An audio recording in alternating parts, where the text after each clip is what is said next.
Session. बहुत बहुत स्वागत है दोस्तों आज के सेशन में। दोस्तों जैसे कि आप आज जो हम बात करने वाले हैं IBPS SOIT preparation strategy for pre mains interview. कल 1 अगस्त से फॉर्म फिलअप डेट स्टार्ट हो चुका है। किसका? तो एसओ के बारे में। एसओ का नोटिफिकेशन रिलीज हो चुका है। सारी जानकारी इससे पहले एक वीडियो बना के मैंने आप तक पहुंचा दिया है कि क्या एग्जाम रहने वाला है, वैकेंसी टोटल कितनी रहने वाले है। अब यह एक क्वेश्चन मेरे सामने ये खड़ा हो जाता है कि सर अभी हम क्या एक स्ट्रैटेजी लेके चलें। अगर अभी तक हम नन एंड वाइड है, अभी तक मैंने कुछ नहीं प्रिपरेशन करा है, तो मुझे क्या करना चाहिए ताकि इस एग्जाम को आप क्रैक आउट कर सके। एक सवाल यहां पर यह खड़ा होता है कि सर मैं अभी तक जीरो हूं, तो क्या मैं कर सकता हूं प्रिपरेशन। और दूसरा एक सवाल यह भी आता है कि सर मैंने कुछ एग्जाम्स की प्रिपरेशन करी है, तो क्या हम कर सकते हैं। तो इन दोनों सवालों का जवाब अगर मैं ढूंढ रहा हूं यहां पे, तो एक पॉइंट मैं आपको बता देता हूं। ठीक है, ठीक है। अगर मैं बात करता हूं यहां पे जो भी पॉइंट यहां पे आ रहे हैं उस पे वरुण मैं डिस्कस करूंगा यहां पे। तो सबसे पहला पॉइंट यहां पे मैं आपको यह बता देता हूं कि अगर आप जीरो लेवल पे भी है तो आपके पास इतना पर्याप्त समय है कि आप अच्छे से प्रिपरेशन यहां पे कर सकते हैं। ठीक है, चलिए थोड़ा सा यहां पे डिस्कशन कर लेते हैं। थोड़ा सा यहां पे डिस्कशन हम कर लेते हैं कि अभी अभी हम क्या है, अगस्त पे अभी हम खड़े हैं। अगस्त हमारे पास है, ठीक है। सितंबर हमारे पास है, ठीक है। अगस्त, सितंबर, अक्टूबर हमारे पास है। नवंबर में मेरा प्रीलिम्स का पेपर होने वाला है, नवंबर में मेरा प्रीलिम्स होने वाला है और दिसंबर में मेरा मेंस होने वाला है। यही वाला सीन तो हमारा बन रहा है, यही तो हमारे पास है। अगर मैं बात करता हूं यहां पे दूसरे पॉइंट पे आते हैं कि अगस्त में, तो अगस्त, सितंबर, अक्टूबर आपके पास टारगेट क्या है? आपके पास प्रीलिम्स का टारगेट है, ठीक है। आपके पास मेंस का टारगेट है, ठीक है। अभी इंटरव्यू हम नहीं बात करेंगे, इंटरव्यू में आपके पास पर्याप्त समय मिल जाएगा, वो अलग से प्रिपरेशन करवा दिया जाएगा, ठीक है। लेकिन अभी ये दो एग्जाम है जो मुझे क्वालिफाई करना है। प्रीलिम्स में अगर मैं बात करता हूं तो आपके इंग्लिश का पेपर हमारा है, ठीक है। इंग्लिश पे अगर मैं बात करता हूं, फिर हमारा क्वांट का हो गया और फिर मेरा रीजनिंग का पेपर हो गया, ठीक है। ये तीनों एग्जाम को ऐड करके मेरा 125 नंबर का पेपर होने वाला है, 125 नंबर का पेपर होना है। जिसमें अगर मैं कट ऑफ की एक्सपेक्टेशन करता हूं तो उस दिन हम लोग भी कैलकुलेट कर रहे हो, लेकिन प्रीवियस एग्जाम को कट ऑफ कर रहे हैं तो 54 टू 55 का नंबर है, ये कट ऑफ मेरा जाता है, ठीक है। मानते हैं कि 60 चला जाए, हम 60 यानी कि 50% का रेशियो यहां पे एक लेके हम चल रहे हैं यहां पे। तो प्यारे स्टूडेंट, सबसे पहले आपको प्रीलिम्स के बारे में, जैसे इंग्लिश के बारे में आपको ये पहले सिलेबस आपको पूरा पता होना चाहिए कि सर इंग्लिश में अगर हम बात कर रहे हैं तो वहां जो ये पूरे 50 क्वेश्चन आते हैं, जो 25 नंबर का वेटेज होता है, उसमें क्या क्या चीजें होती है। आपकी कंप्रेहेंसिव आ गई, रीअरेंजमेंट आपका आ गया, डबल फिलर आ गया, यही सबको ऐड करके आपके 50 क्वेश्चन बनते हैं। बीइंग ए बीटेक स्टूडेंट, अगर मैं ये पेपर अभी भी उठा के आपको दे दूं, आप अभी कुछ नहीं है, मैं समझता हूं कि आप मतलब कुछ तैयारी नहीं है, अभी भी ये पेपर उठा के मैं दे दूं तो कुछ क्वेश्चन है जो वहां से आप ग्रैप आउट कर पाओगे। यानी कि आप ये नहीं कहते कि पूरा सॉल्व कर दोगे, लेकिन 5 से 7 नंबर है वो कट ऑफ आप यहां पे क्वालिफाई कर जाओगे। तो सबसे पहले आपको ये करना है कि हम वन बाय वन सब पे बात कर रहे होंगे। सबसे पहले इंग्लिश का पेपर हम उठाएं और वहां पे देख रहे हैं कि क्या ये मतलब क्या क्या पार्ट है जो मेरे लिए अननोन है। आपको लग रहा है कि ग्रामेटिकल पार्ट अननोन है, उस पर आप काम करना स्टार्ट कीजिए। कुछ ऐसी चीजें यहां पे होती है जो प्रैक्टिस से आपका इंप्रूव हो, जैसे कंप्रेहेंसिव वाला पार्ट, आप जितना कंप्रेहेंसिव सॉल्व करोगे आपको उतना उस पर मतलब कॉन्फिडेंस बढ़ता जाएगा।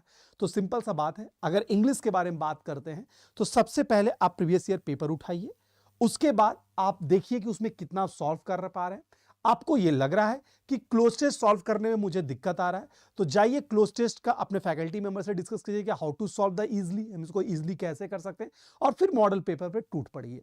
आपका जो तरीका होगा इस सेक्शन में नंबर लाने का, वो यही होगा कि आप प्रैक्टिस कर करके यहां पे इंप्रूव कर सकते हैं। सिर्फ ऊपर से पढ़ पढ़ के जाके ये एग्जाम ये आपका इंग्लिश कवर नहीं होगा।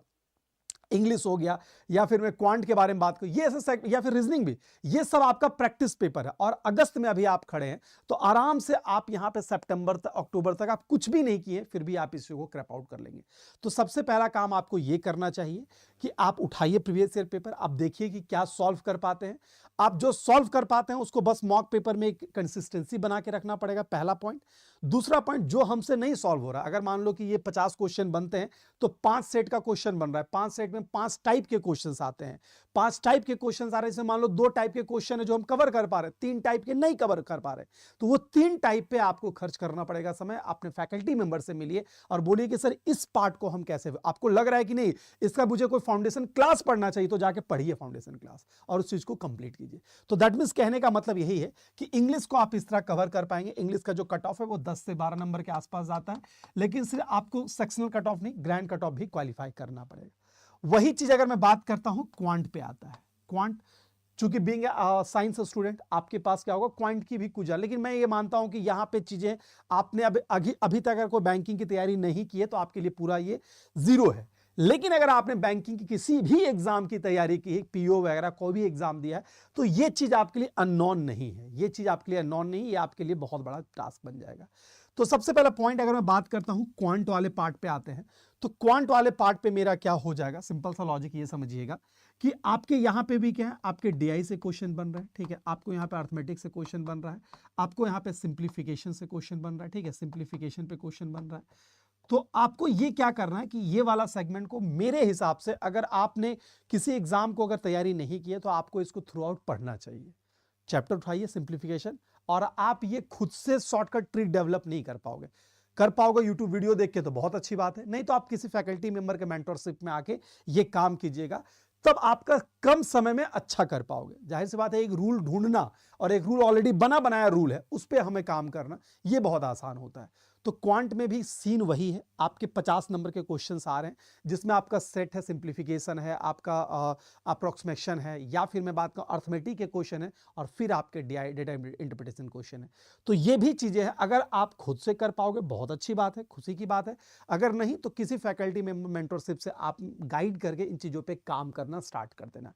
और ये भी एक ऐसी चीज है कि आप इसको प्रैक्टिस कर पे आप यहां पे क्या कर सकते हैं, प्रैक्टिस सेट पे आप क्या कर सकते हैं, आप प्रैक्टिस करके इसको इंप्रूव कर सकते हैं। सिंपल सा बात है कि अगर आपने सिंप्लीफिकेशन, आपने पहले प्रीवियस ईयर पेपर लगाया, अगर आप कुछ नहीं जानते हो तो कुछ कुछ बना पाओगे लेकिन क्वालिफाइंग लायक नहीं बना पाओगे, ठीक है। अब आपकी जरूरत क्या पड़ेगी, सर सिंप्लीफिकेशन अगर 5 क्वेश्चन आ रहा है तो मैं 5 में कम से कम 3-4 तो बना लूं, तो उसके लिए क्या होगा ना, शॉर्टकट ट्रिक वगैरह आता है वो आपको सीखना पड़ेगा। तो उसके लिए फिर कैसे सीखोगे आप जाओगे अपने बुक्स को उठाओगे, देखो उस बुक्स में कैसे शॉर्टकट ट्रिक बनाएगा, उसको सॉल्व, यानी सिंप्लीफिकेशन पे कमांड लेने के लिए सिंप्लीफिकेशन कम से 50 से 100 क्वेश्चन की प्रैक्टिस मेरे पास होनी चाहिए। वही चीज आता है अप्रोक्सीमेशन में, वही चीज आता है सीरीज में, वही चीज मेरा आता है अर्थमेटिक में। अगर अर्थमेटिक में तो छोटे छोटे बहुत सारे चैप्टर है, पीएच प्रॉफिट लॉस अलग है, एवरेज अलग है, ठीक है, ट्रेन एंड बोट स्ट्रीम अलग है, अलग अलग चैप्टर है, तो हर चैप्टर को पढ़ पढ़ के उसको सॉल्व करना पड़ेगा। और अर्थमेटिक है जो थोड़ा सा समय आपका कंज्यूम करेगा, बाकी चीज तो रूल सीख गए, आपको धीरे धीरे ये काम हो जाएगा। अगर मैं बात करता हूं, ठीक है, अगर मैं बात करता हूं अगले पॉइंट पे, अगर यहां देख पा रहे हैं यहां पे, तो जैसे कि मैंने आपको बताया कि आप ये वाला जो सेगमेंट यहां पे मैं बात कर 1 है, 2 है और 3 पे अगर मैं बात करता हूं, तो जैसे आपका ये कवर हो गया, अब क्या करना है, सिंपल सा बात है, अब आपको यहां पे फिर से जैसे रूल आप धीरे धीरे सीखते जाइएगा। आप मान लो प्रॉफिट लॉस का क्वेश्चन सीख गया तो प्रॉफिट लॉस पे जाइए और समय इन्वेस्ट करना स्टार्ट कर दीजिए। तो इस तरह करके चीजें जाके आपका क्वांट में कवर होगा। मैं आ रहा हूं आईटी पे, अभी आऊंगा, पहले इसको मुझे काम कर लेता हूं, उसके बाद मैं आईटी पे आता हूं, ठीक है। तीसरा आपका आता है रीजनिंग। तो रीजनिंग में भी सेम प्रोसेस है, अगर अभी तक आपने कुछ नहीं पढ़ा है तो रीजनिंग आपके लिए जीरो है, ठीक है। आपको भी यहां पे क्या करना, आप प्रीवियस ईयर पेपर एक बार देख लो, लेकिन अगर रीजनिंग जिंदगी में नहीं पढ़े हो तो आपके लिए कुछ, मतलब ये चीजें होता है ना काला अक्षर वाली बात है। तो इसमें भी आपको क्या करना पड़ेगा, अगर आप किसी बुक का रेफरेंस से कर पाते हो दैट इज गुड, लेकिन यहां पे भी आप वीडियोस वगैरह देख के आप यहां पे कंप्लीट कर सकते हो। और ये चीजें एक बार अभी आप अगस्त में खोलो, अगस्त सितंबर मिड होते होते आपका ये चीज कवर हो, 3 अक्टूबर मान लेते हैं, ठीक है, ये आपका कवर हो जाएगा, बहुत तरीके से कवर हो। अगर अभी तक आप जीरो भी है, सबसे इंपॉर्टेंट फैक्टर ये याद रखना है कि हमें प्रैक्टिस आज से ही स्टार्ट करनी है।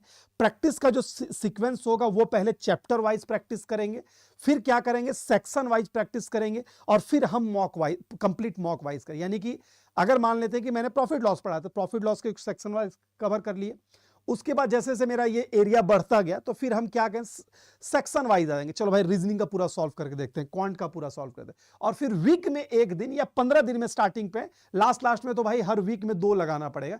स्टार्टिंग पॉइंट पे आप क्या कर सकते हैं, 15 दिन में एक फुल मॉक लगाइए और वीकली एक फुल मॉक लगाइए। ये अगर आप कंसिस्टेंसी ये अक्टूबर तक आप करते रहे तो नवंबर में आपका प्री बहुत इजीली निकल जाएगा। आप सिर्फ ये सोच के रख लोगे कि सर मुझे कुछ नहीं कर, मैं नहीं करता हूं, मैं नहीं करूंगा, तो काम आपके लिए दिक्कत हो जाएगा, ठीक है। मैं देख लूंगा एग्जाम, मैं कर लूंगा, नहीं होता है, ये प्रैक्टिस मांग रहा है आपका। ये पूरा segment difficulty level PO level का ही होता है। तो अगर आपने इसमें प्रैक्टिस नहीं किया है तो आपको बहुत बड़ा दिक्कत होने वाला है एग्जाम में। आप अभी से छोटी छोटी चीजों को लेके कीजिए, मैंने बोला ना, यूनिट वाइज कीजिए, सेक्शन वाइज कीजिए, और फिर आपका कंप्लीट मॉक वाइज कीजिए। ये काम करते हुए अगर चलिएगा तो आपका ये जो रेंज में बता रहा हूं, जो कट ऑफ हम लोग 55 से 60 के बीच में आ रहा है, ये आप कवर कर लीजिए। आपको ध्यान रखना है कि सेक्शनल कट ऑफ भी, तो सेक्शन भी क्वालिफाई करना। हाँ, यहां पे एक चीज आपके लिए बहुत प्लस पॉइंट आपका ये बन जाएगा कि अगर इन केस मेरा इंग्लिश वीक है तो ठीक है यार, इंग्लिश में ऐसा करते हैं कि हम 10-12 नंबर लाने लायक काम करते हैं, बाकी अगर मेरा मैथ स्ट्रांग है तो हम क्वांट से नंबर उठा के लेते आएंगे। तो ये एक अप्रोच हो सकता है, लेकिन ये कब होगा? जब आप स्टार्ट कीजिएगा तब समझ में आएगा। आप वर्बली देख के ये चीजों को समझ नहीं सकते हैं। तो सबसे पहले उठाइए चीजों को, जैसे से हर सब्जेक्ट के बारे में मैंने बोला, ये काम करना स्टार्ट कर दीजिए। ठीक है, ये हुआ प्री। प्री जैसे ही आप क्वालिफाई कर गए, अब आते हैं दूसरे पॉइंट में, अब आते हैं मेंस पे।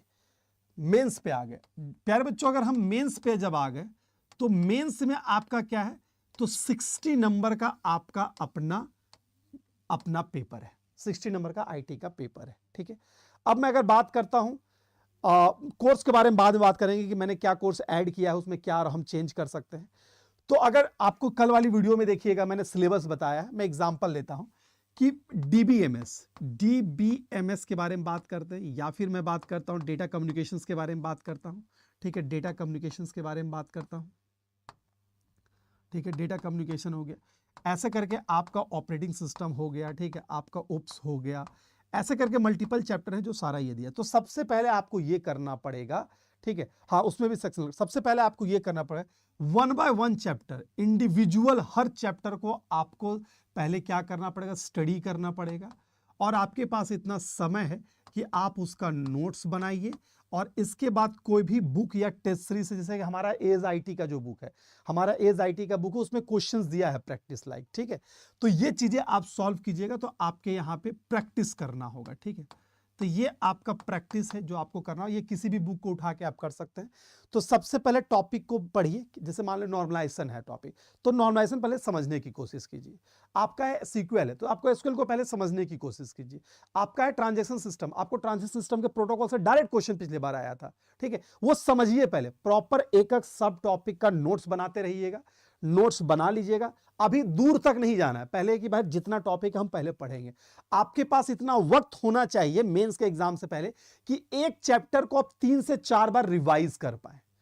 रिवाइज हो सकता है कि एक बार पढ़ने में आपको 1 महीने का समय लगेगा, अगली बार उसको 10 दिन में पढ़ लोगे, 2 दिन में पढ़ लोगे। तो यानी कि एटलीस्ट आप 2-3 बार रिवाइज करें, क्योंकि बहुत सारी कंक्लूजन पे क्वेश्चंस हमारा बन जाता है। कंक्लूजन पे व्हाट इज नॉर्मलाइजेशन, ये डायरेक्ट नहीं आएगा, लेकिन नॉर्मलाइजेशन से अगर हम पूछा जाता है कि भाई ज्वाइंट डिपेंडेंसी किस में रिजॉल्व हुआ है, तो ये पॉइंट क्लिक करेगा, यार ज्वाइंट डिपेंडेंसी हमने 5th नॉर्मल फॉर्म पे भरा था।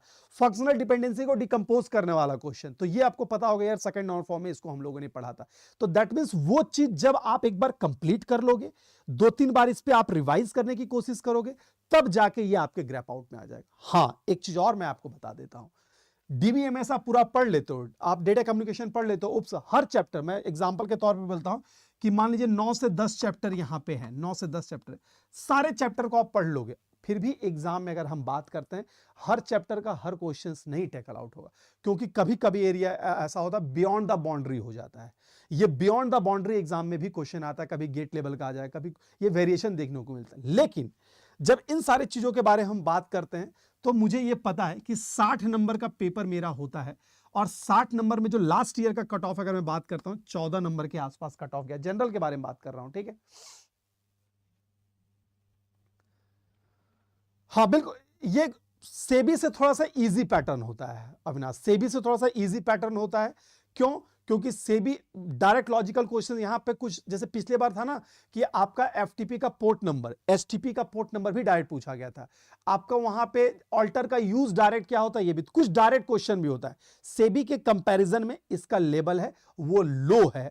ठीक है, ये स्पष्ट है। ये मान लो कि अगर सेबी जैसे क्वेश्चन को आप टेकल आउट कर लेते हैं, तो यहां पे आपको उसके लिए आसान ही लगेगा। पहला पॉइंट।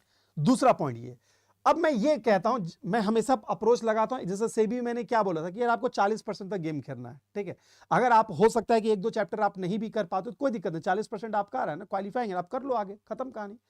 अब आते हैं, अगर मैं बात करता हूं ये 60 नंबर वाले पे, तो 60 नंबर वाले पे अभी स्टार्टिंग में आपको अगस्त, सितंबर अक्टूबर तक, खासकर प्री का जब तक एग्जाम नहीं होता, आप क्या करो, प्रॉपर सबका नोट्स बनाना स्टार्ट करो, और उससे रिलेटेड आपके पास कोई भी रेफरेंस बुक है उठाइए, उसका एमसीक्यू बनाइए, कोई भी टेस्ट सीरीज, मतलब हल्का हल्का, बहुत ज्यादा लोड नहीं करना है, ताकि जब प्री का एग्जाम खत्म हो जाएगा या फिर प्री के एग्जाम के समय तक भी अगर हम पूरा तैयार हो चुके हैं तो हम वहां पे रिवाइज कर सकेंगे।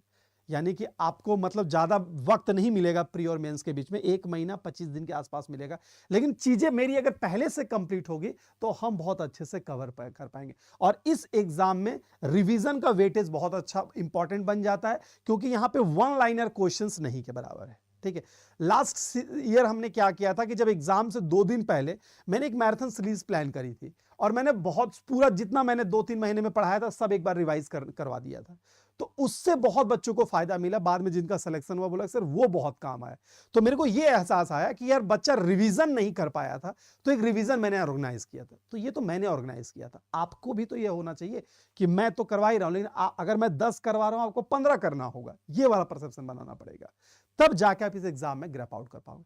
तो स्टार्टिंग पॉइंट पे हमारा ये होना चाहिए कि हम आराम से जो भी टॉपिक है उसका सब नोट्स बनाते रहें, और उससे जो भी है आप एमसीक्यू जिस तरह भी हो सके थोड़ा प्रैक्टिस करते रहें, बने रहें। और जैसे ही आपका 2 महीने से 2.5 महीने के अंदर ये पूरा सिलेबस खत्म हो जाएगा, जैसे ये सिलेबस आपका खत्म हो जाएगा, आप आराम से प्रैक्टिस से धरती का कोई भी गूगल उठाओ, क्वेश्चन थोड़ा डीबीएमएस का क्वेश्चन सॉल्व करते हैं, कोई भी टेस्ट उठा के आप उसको सॉल्व कर दो, ये सॉल्व कर, जैसे आप ये करते रहोगे प्रैक्टिस आपका बनता रहेगा, एग्जाम में आप अच्छा करके आ जाओ। और एक बात और है, ये मैं अभी नहीं बताना चाह रहा था, मैं एग्जाम के दिन ये बताता, लेकिन चलो अब आ गया जवान पे बता ही देता हूं कि ये 60 नंबर में पूरा 60 क्वेश्चन में ढूंढ के हमें 25 से 30 क्वेश्चन सही बनाना है। बस अगर 30 क्वेश्चन हम अच्छा करके आ जाते हैं तो मेरा सिलेक्शन हो जाता है। ठीक है, हमें गलत नहीं करना है।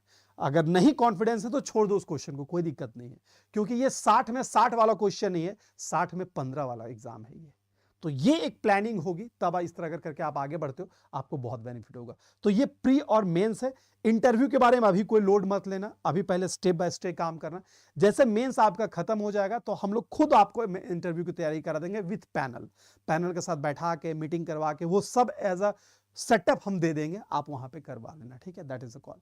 तो अभी पहले प्री और मेंस पे फोकस करो, प्री मेंस दोनों पैरेलली लेके चलो। ठीक है, तो कैसे कैसे लेके चलना ये मैंने बता दिया, आपके लिए बहुत कारगर ये होगा। ठीक है, इस तरह करके आपकी भी चलो।